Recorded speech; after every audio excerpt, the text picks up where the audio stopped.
I'm Air Force Major Paul Max Moga from Air Combat Command's 1st Fighter Wing, and I fly the world's most advanced combat fighter, the F-22 Raptor.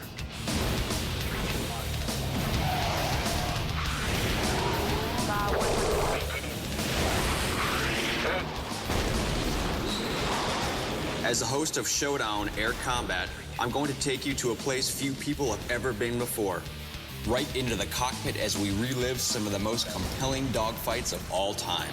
In fact, I'll be flying in a chase plane to describe the action as we reconstruct these epic duels with restored versions of the classic warbirds that fought them. We'll also analyze the remarkable technical features, examine the groundbreaking tactics, and get to know the extraordinary pilots who flew these planes on the original missions. It will be an incredible journey, and I'm gonna be your guide every step of the way. Welcome to Showdown Air Combat.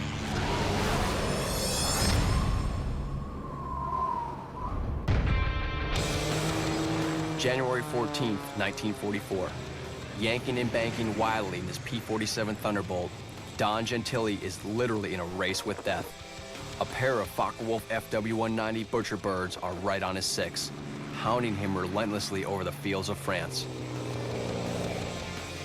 Not only are the 190s faster and more maneuverable than Gentili's huge T-bolt at this altitude, but he's totally out of ammunition to boot. It's every fighter pilot's worst nightmare. And for Don Gentili, it looks like there's no way out of it.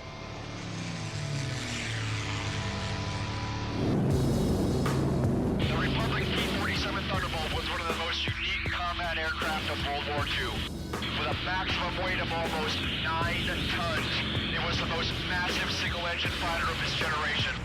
Its firepower and ability to absorb enormous amounts of battle damage made it a favorite amongst some fighter pilots.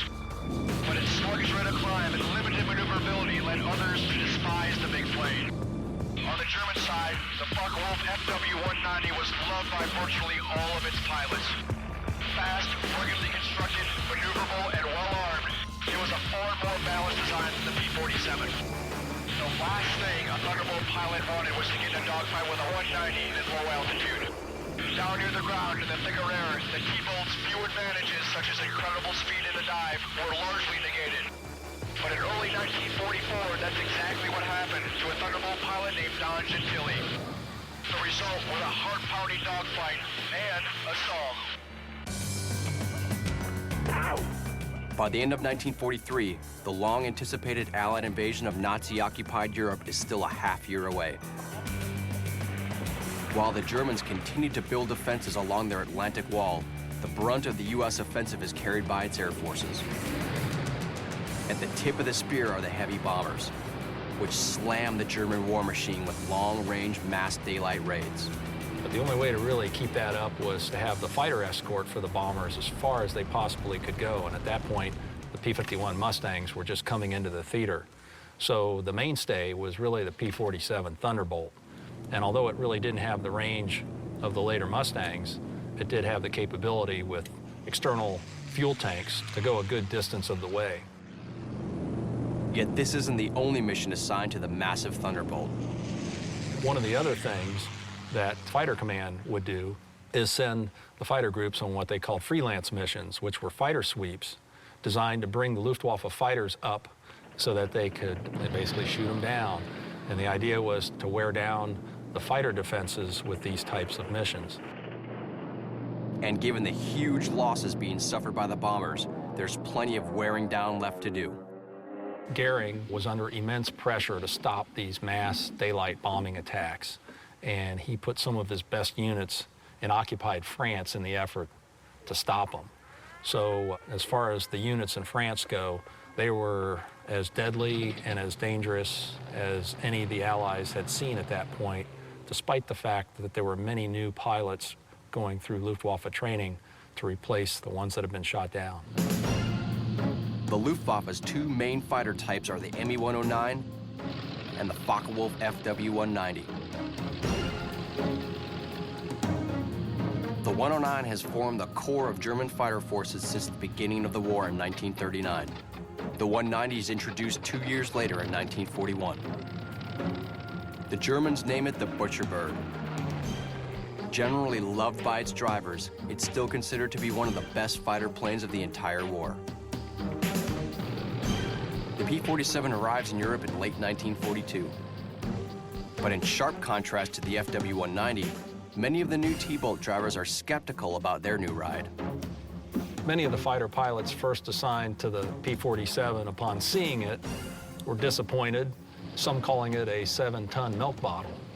But the Jug, as it became popularly known, was actually a very sturdy and rugged airplane. And once they adjusted from the switch in the 4th Fighter Group from flying Spitfires to the Thunderbolt, they actually put it to very good use. However, I would say most of them still pined for an aircraft of more maneuverability than the monstrous Jug.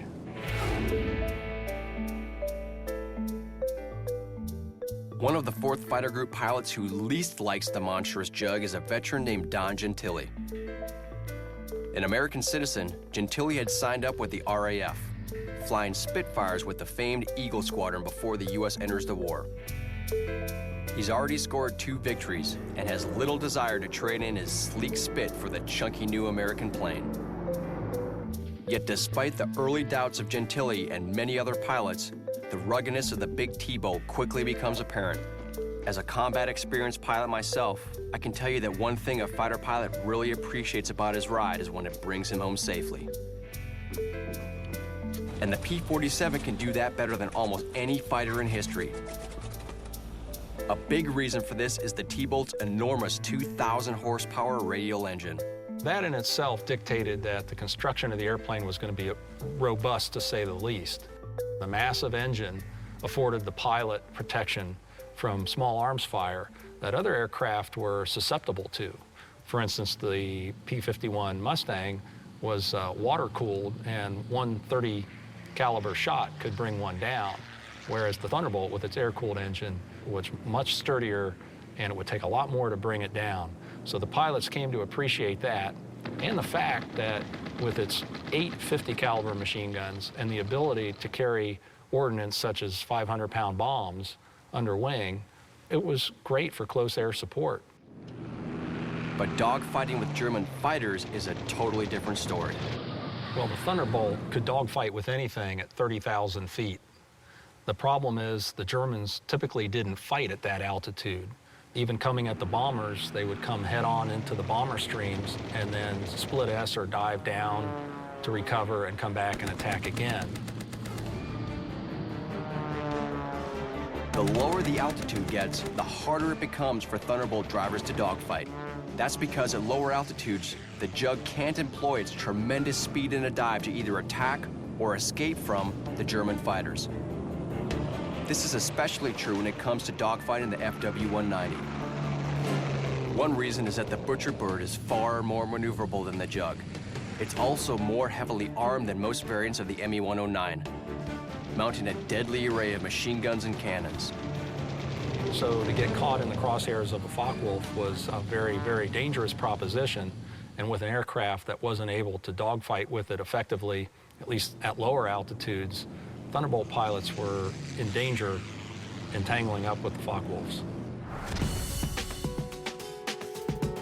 And yet this is just what T-Bolt driver Don Gentile does in January 1944, and not with one, but 2 190s.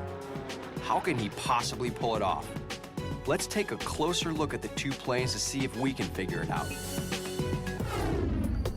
The Republic P-47D Thunderbolt is 36 feet 1 inch long and has a wingspan of 40 feet 9 inches. Its massive Pratt & Whitney R2800 double wasp engine churns out 2,000 horsepower, driving the Jug to a top speed of about 433 miles per hour and a maximum ceiling of 42,000 feet. The Focke-Wulf FW190A is 29 feet long with a span of 34 feet 5 inches. Its 14-cylinder BMW radial engine generates about 1,700 horsepower, giving the plane a top speed of 408 miles per hour and a ceiling of over 37,000 feet. It looks like the Jug has a slight edge in top speed and about a 5,000 foot higher maximum ceiling.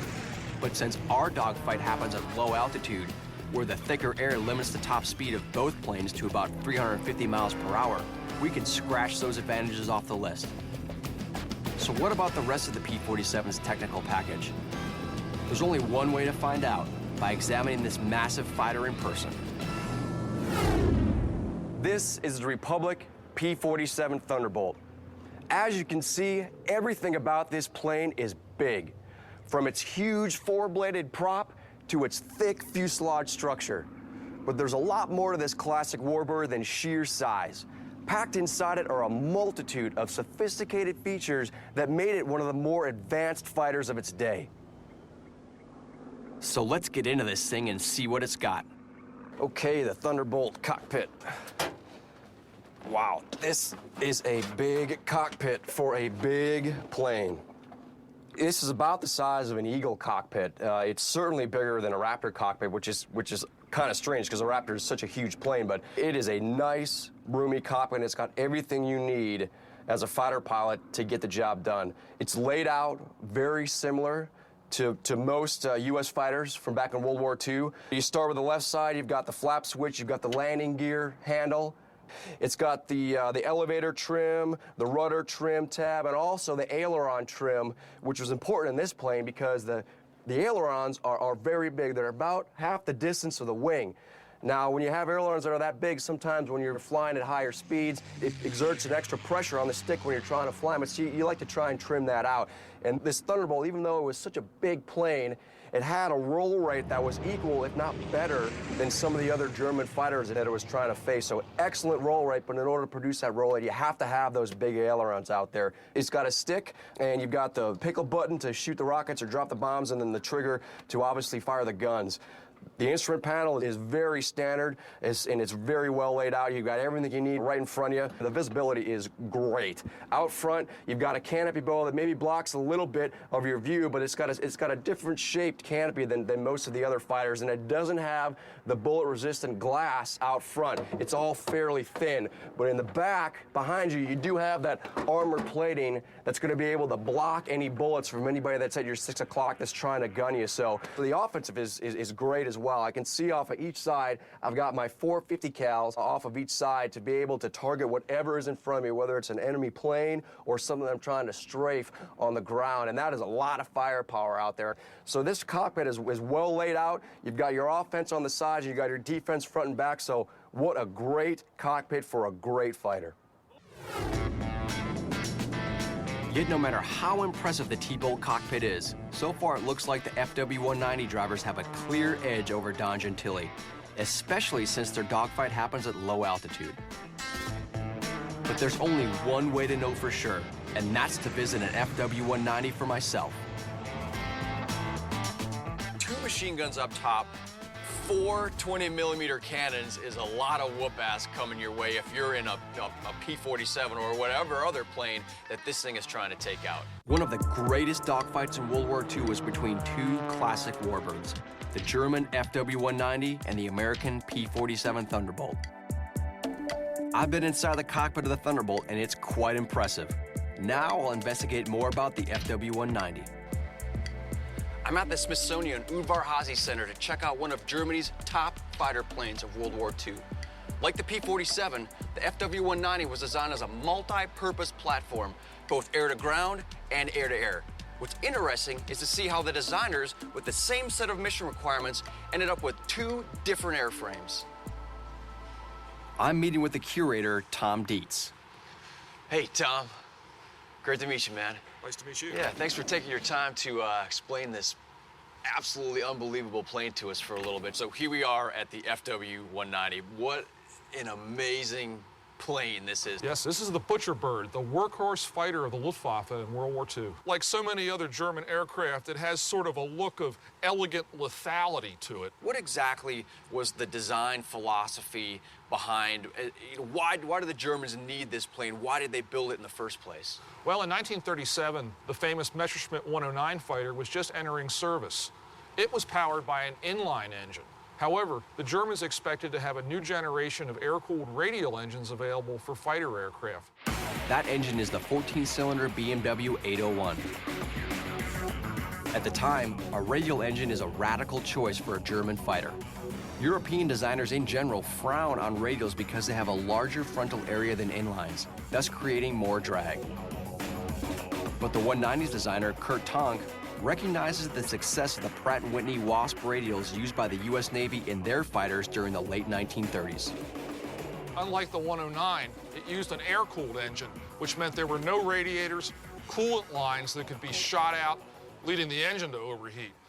So, if you have the air-cooled engine, you're saying that that basically improves the survivability for battle damage and overall combat effectiveness. Yes, also easier to maintain for the ground crews. Always a good thing. So how about performance? Like horsepower, low altitude, high altitude performance. How did this thing actually perform back in World War II? Well, the engine was comparable in horsepower to other liquid-cooled engines, produced about 1,730 horsepower. Some versions with boost could get the horsepower up to around 2,000 for short periods of time. But since the 190 only weighs around 10,000 pounds fully loaded, almost 2 tons less than an air-to-air combat-loaded Jug, the Butcher Bird can still reach a top speed of over 400 miles per hour. Was it an outstanding performer from the get-go, or did they learn any lessons along the way about its performance? Well, there were some teething troubles. Initially, because the cowling is so tight on the engine to reduce air resistance, they had problems with keeping the engine cool. One of the things that they did, they designed a 12-bladed magnesium cooling fan. You can see it here, back behind the propeller. It turned at about 3 times the rotation rate of the propeller to force air in across the cylinders to keep them cool. This helps delay the 190's introduction from 1939, when it first flies, until August of 1941. But once the 190's teething troubles are ironed out, it's a big-time winner. The Focke-Wulf also packs a wallop. The FW198 carries a pair of column-mounted 13mm machine guns, which are similar to the US 50 cal in hitting power. But in the wings, it mounts a pair of larger and even more destructive 20mm cannons. So, I mean, these cannons were not built to take out fighters, though, right? I mean, that's a pretty big chunk of lead that's flying through the air. They were built, I would think, for something larger. Oh yeah, they were designed to shoot down bombers. Each one of the cannon's projectiles weighed 4 ounces and carried high explosive. So, 2 machine guns and 4 20mm cannons is a lot of whoop-ass coming your way if you're in a P47 or whatever other plane that this thing is trying to take out. Yeah, even in a fighter as rugged as a P47, you definitely did not want to have one of these in your 6. So Gentili wanted to stay away from this thing's nose as much as possible. Absolutely. But Gentili's P47 is no slouch. It too has an impressive armament, and like the FW190, the plane is built around its engine. Let's check out the P47 to learn its capabilities. All right, Steve, so here we are at the P47 Thunderbolt, the juggernaut, the Jug, and this thing is huge.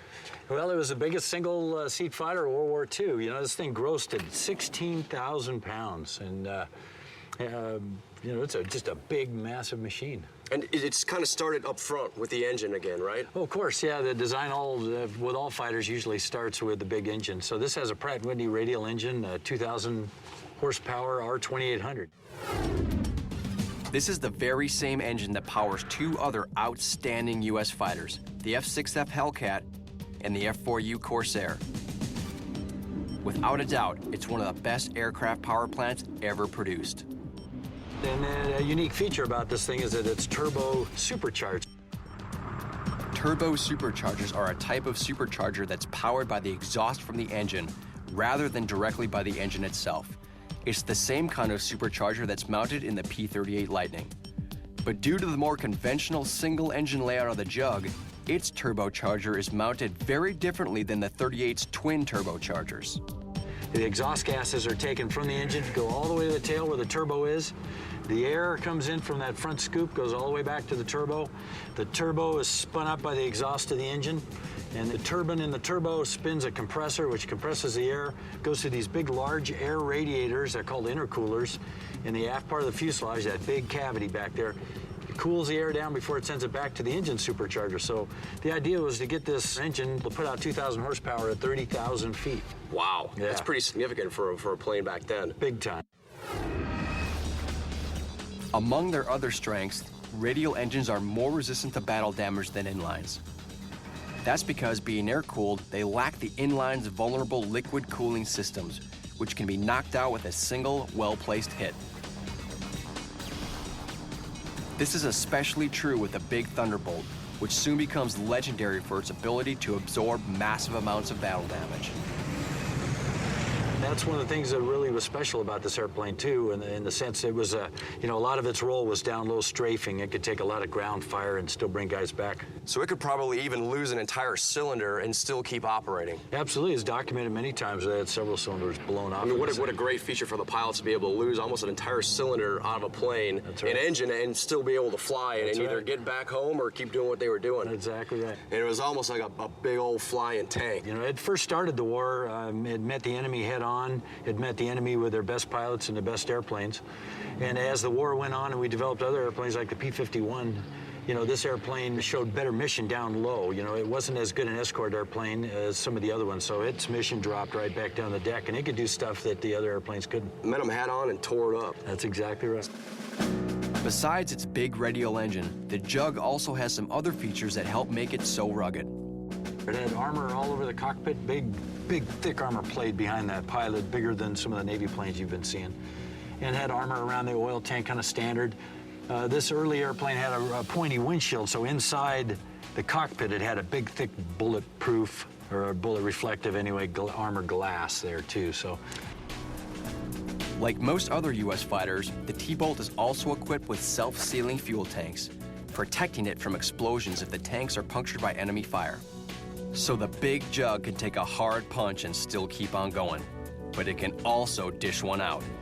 Carried 8 50 caliber machine guns. And 8? you can imagine the lead that flies out of that.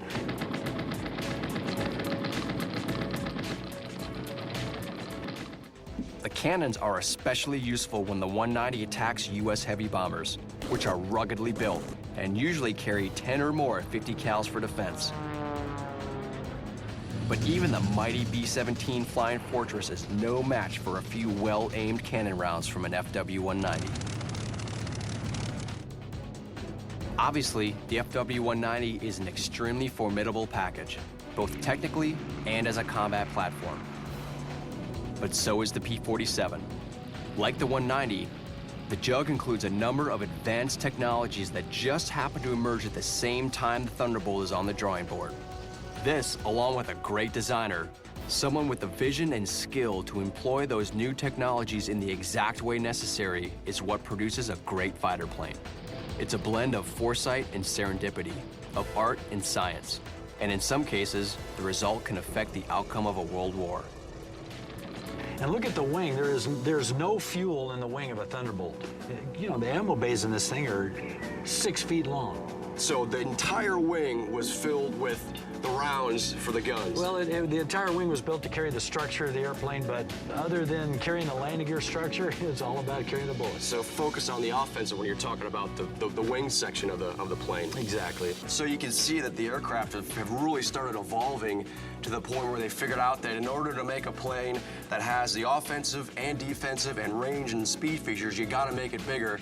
And if you're going to make it bigger, you got to stick a big engine on, or else it's going to be a pig. Yeah, you know, we were entering a war on a global scale. People don't realize how many airplanes they built. You know, you talk about all the Navy fighters, and all these companies could share information, but they all, you know, were led by a design person, and they come up with their idea the best fighter could be. Alexander Cardavelli designed this airplane, and it was his best idea of the best fighter, and history proves this really was an effective weapon. Yeah, the Thunderbolt was really the answer to a lot of problems. Can the Thunderbolt solve Don Gentili's problems just as well? Specifically those 2 butcher birds that are saddled up on his 6? So far, I've got to say it looks like the 190 has the edge on the Jug, in most of the technical areas anyway. But what about the pilots? What do they bring to the party? For obvious reasons, that's of special interest to me. And I guarantee that it will have a big impact on what happens during this amazing showdown. To survive the pair of FW190s that bounced him in January 1944, It will take all the guts and flying skill Don Gentili can rally. That, plus a ton of perseverance. Fortunately, he displays plenty of the latter, even as a kid. Well, Don Gentili was born in Piqua, Ohio, to Italian immigrant parents, and at a very early age, he decided he wanted to learn how to fly. He was 6 years old when he spread his arms out and jumped off the family stairwell and promptly broke his elbow. So that was his first attempt. Throughout his combat career, Don Gentili continues to exhibit this same quality of never giving up. But that's not the only thing he's got going for him. Gentili's strengths as a combat pilot were actually an array of skills. He was a very, very talented pilot. He also had great eyesight. In fact, he would spot the enemy oftentimes long before anyone else in his flight would. The other thing he had was quick reflexes. He could assess a situation very quickly, and before anyone else was done counting the aircraft they had just spotted, he would already be pressing the attack. These are some of the classic attributes possessed by many of the great aces throughout history. However, the same aggressiveness that drives Gentili to fearlessly charge into an attack also has a downside. And in fact, early in his fighting career, he was seen as kind of a one-man show. And it wasn't really until later that he realized the value of teamwork.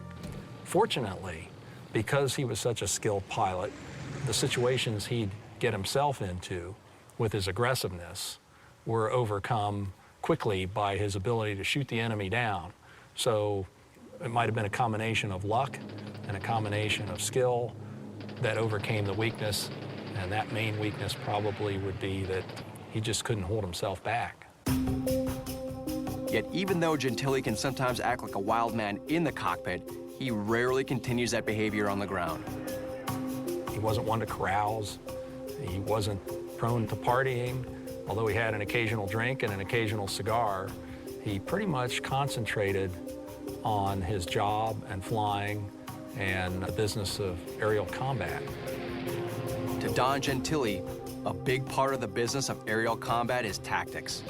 And while he's not a big fan of his P-47 when he first gets it in late 1942, he spends a lot of time getting to know its flying qualities. That's because he knows the technical aspects of a fighter are closely linked to the tactics its driver can and can't use in combat. For all Thunderbolt pilots, an important feature is their plane's excellent high-altitude performance. This is reflected in the tactics the Jugs use during bomber escort missions. The bombers were normally flying in altitude range of 20 to 25,000 feet, and the escort fighters would be stacked above those bombers 25 to 35,000 feet. Quite often they would do this in 3 squadron groups, with one squadron being high on the sun side, the leading squadron a little bit lower, roughly over the center of the bomber formation, and the third squadron to the other side of the bombers and at an intermediate altitude. Later on in the war, they would fly several miles out in front of the bomber formation and fan out to find the enemy fighters before they could get to the bombers. When they do find enemy fighters, the Jugs like to keep a numerical advantage. P-47 doctrine was to outnumber the enemy by 2 to 1. So if the enemy was a 2-ship element, the P-47s would normally send down a 4-ship section to engage that element and leave the rest high for cover. If the enemy was a 4-ship section, they would probably send an 8-ship flight to engage the element. German fighters could outclimb and outturn the P-47 below about 20,000 feet, while the P-47 could outdive and outroll the German fighters. So the P-47s would normally try to fight above 20,000 feet. But sometimes the P-47s are the ones getting attacked. Fortunately, if they're up high enough, the Jug drivers have an almost fail-safe way to escape from German fighters. If attacked from the rear, the standard P-47 defensive tactic was to roll over upside down and pull into a vertical dive, a maneuver called a split S. The P-47 could outroll the enemy fighters so they could make this roll and pull faster than the enemy could roll and follow them. Once they got that nose pointed down, it was a real freight train and they could outdive anything in the theater. Jug drivers also like to use their fighters' amazing downhill speed on offense. The P-47s like to dive on the enemy from an altitude advantage and would only turn with them as long as they could keep the enemy in their gun sights. At that point, they would come off, climb back up high, zoom up, and possibly come back for another attack. Normally, the Jugs fight in pairs made up of a leader and a wingman, just like all other U.S. fighters. But Don Gentile sometimes bends the rules with his wingman. When Gentile had an experienced wingman, he'd often let that wingman attack one enemy fighter while Gentile attacked the other. This was unusual because normal American Air Force doctrine at the time was the shooter cover, where the leader did all the shooting and the wingman was only defensive.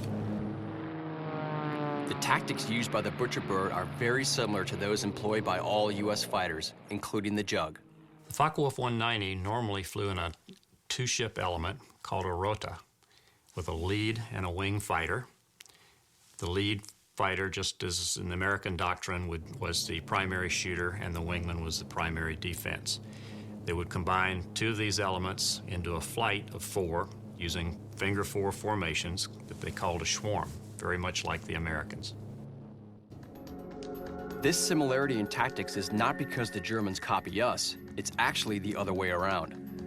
In fact, German ace Werner Mulders is a key figure among a small group of pilots who develop both the leader and wingman tactic and the finger four. They do so while fighting in the German expeditionary force, called the Condor Legion, during the Spanish Civil War in the late 1930s. These tactics are so successful that they're quickly adopted by the entire Luftwaffe, and soon after that, by most other air forces around the world. But by early 1944, the German fighters need new tactics to effectively deal with the hordes of U.S. heavy bombers that are pulverizing their country. Luftwaffe commanders quickly realized that the first requirement is to have as many fighters as possible to make the attack.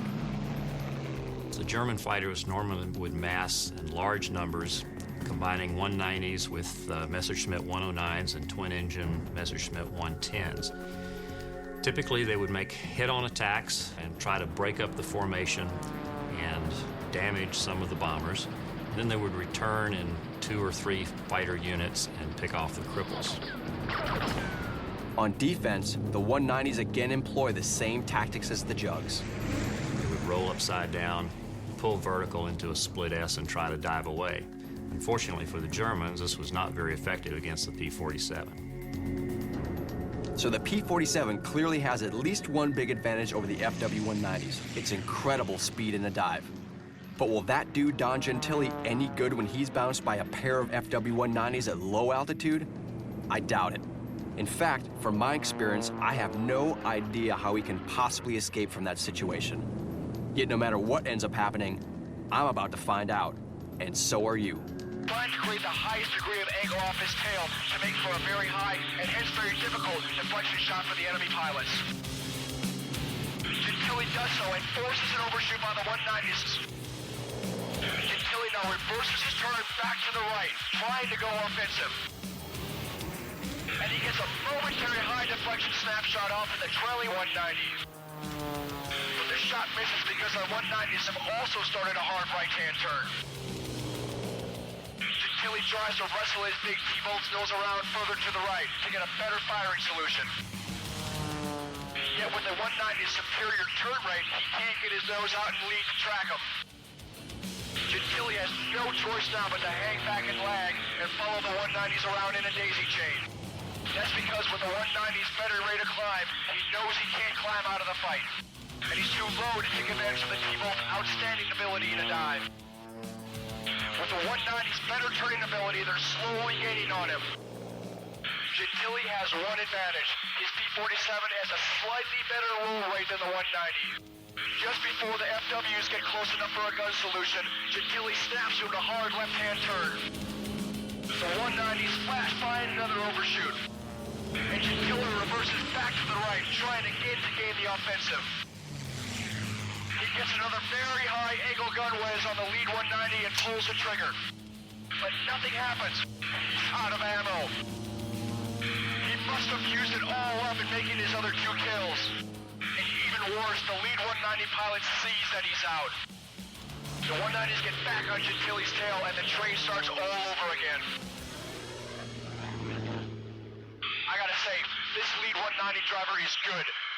Previously, he had not been maneuvering his fighter to its maximum capabilities. Probably because he knew his far less experienced wingman couldn't keep up.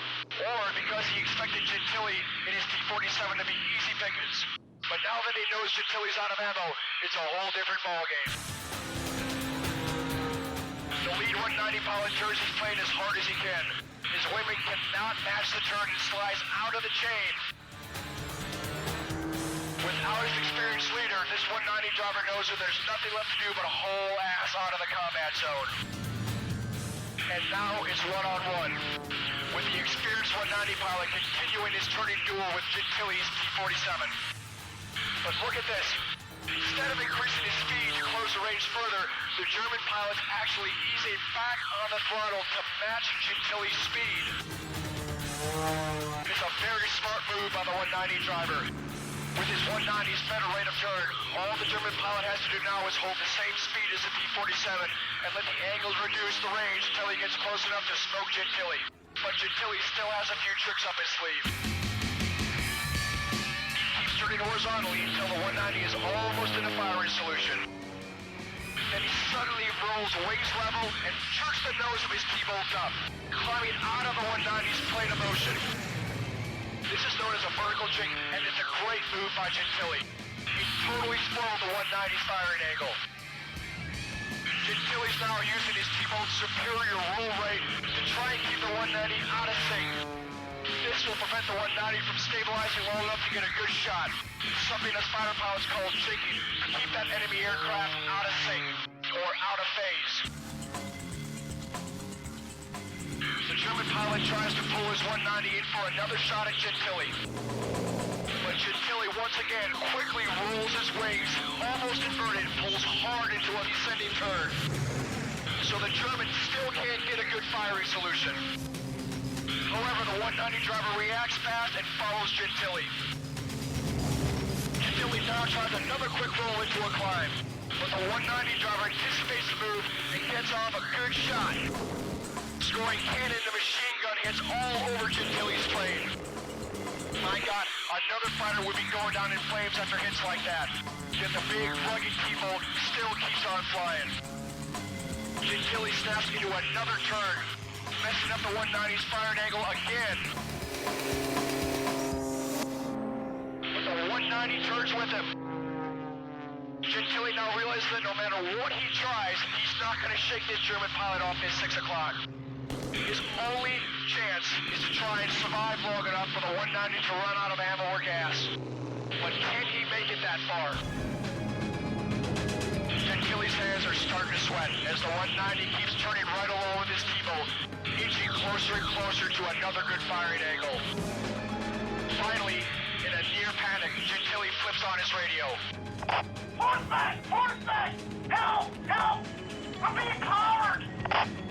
Horseback is Gentili's squadron call sign. He's hoping one of his buddies at a higher altitude can roll in and clean the 190 off his 6. Now, if you will tell me your call sign and approximate position, we'll send help. I'm down here by a railroad track with a 190! God damn it! Copy that, but I still need your call sign at a more specific location. Gentili's so stressed he can't even remember his call sign, let alone the specific location. And with the 190 getting closer and closer to a firing solution by the second, he doesn't have time to think about it. And you know what, I can tell you that's all too common in the heat of battle. Radio discipline is usually one of the first things to go. Wow, what a situation. Don Gentili's on the verge of getting smoked by an FW190, and the rest of his squadron can't find him to help out. This could be the end of the road for this new ace. January 14th, 1944. U.S. Thunderbolt pilot Don Gentili is having a very bad day. He shot down 2 Focke-Wulf 190s to become an ace, but it doesn't look like he'll survive long enough to enjoy it. Another 190 is chasing him at low altitude, and and Gentili's out of ammunition and can't fight back. Gentili starts talking to himself, trying to keep his head in the game. Keep calm, Gentili. Don't panic. Keep calm. In the meantime, the 190 keeps firing at Gentili's now badly damaged P47. But Gentili is one heck of a pilot, and every time he somehow manages to wrangle his massive T-boat just out of the Germans' line of fire. Yet as the fight continues, Gentili quickly loses hope. He knows it's just a matter of time before he gets shot down, so he decides to try and gain enough altitude for a safe bailout. Before he does, he flips on his radio one last time. Horseback, horseback. This is Gentili. If I don't get back, tell him I got 2 190s. Wow, even in a moment like this, he still wants his earlier victories to be recorded. That's a fighter pilot, all right. Through and through to the bitter end. Now Gentili pulls his T-boat up into a near vertical climb. The 190 follows, firing all the way. Gentili's big fighter starts to shudder and buck, nearing a stall as the speed rapidly bleeds off. But just before the Thunderbolt tumbles back into the 190 sights, the German suddenly stops firing. My God, Gentili has done it. He survived long enough for the enemy fighter to run out of bullets. The 190 has no choice now but to break off and head for home. Gentili does the same, his flight suit completely soaked with sweat. The new ace has survived to fight another day, but just barely.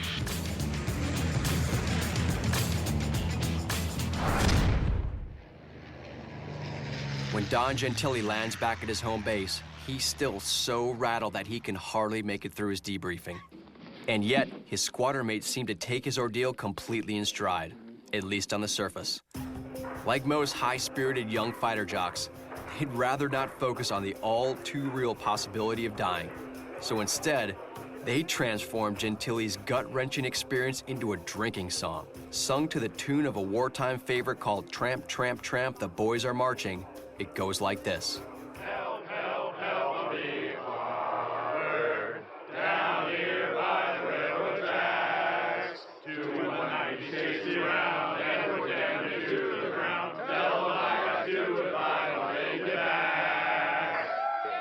This type of dark humor is pretty common among us fighter pilots, mainly because our job is so dangerous. But then, it always has been, and always will be. It just goes with the territory. A few weeks after Gentili's epic dogfight is immortalized in music, he and the rest of his squadron are re-equipped with a P-51 Mustang.